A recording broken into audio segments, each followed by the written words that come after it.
ইসকনকে যেরকম নিষিদ্ধ করতে হবে, সাদ লীগকেও নিষিদ্ধ করতে হবে। বাংলাদেশের কাকরাইলে, টঙ্গী ময়দানে, এমনকি বাংলার কোন মসজিদে তাদেরকে দাঁড়াতে দেওয়া হবে না সাদের নাম নিয়ে। তওবা করে ওলামাদের কাতারে আসতে হবে।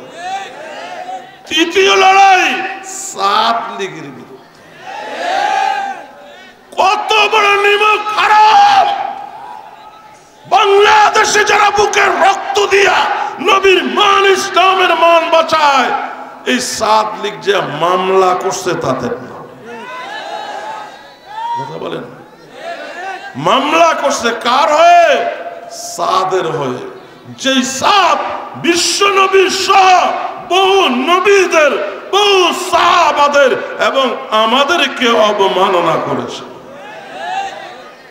মুসলমান ঐক্যবদ্ধ হতে হবে।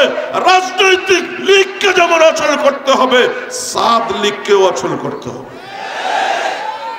শুধু কাকরাইল আর টঙ্গী নয়, সরকার এপ্রিল পর্যন্ত সময় নিয়েছে। কথা বলেন না যে এপ্রিলে একটা মীমাংসা করবে, এপ্রিল পর্যন্ত যেন তাদেরকে কাজ করতে দেওয়া, কথা বলে না, যেন দেওয়া হয়। আমরা শান্তি শৃঙ্খলায় বিশ্বাসী। ইসকনকে যেরকম নিষিদ্ধ করতে হবে, সাদ লীগকেও নিষিদ্ধ করতে হবে।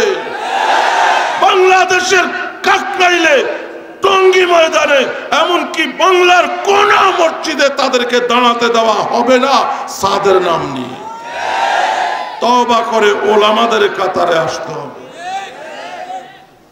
কি বলেন? ওলামাদের ইনকাম বলে বেশ্যার ইনকামের চেয়ে খারাপ। বেশ্যারা বলে ওলামাদের আগে জান্নাতে যাবে। নাউজুবিল্লাহ বলবেন না? এগুলির জবাব দিয়েছি, দিতে পারি, এখন সময় হাতে নাই।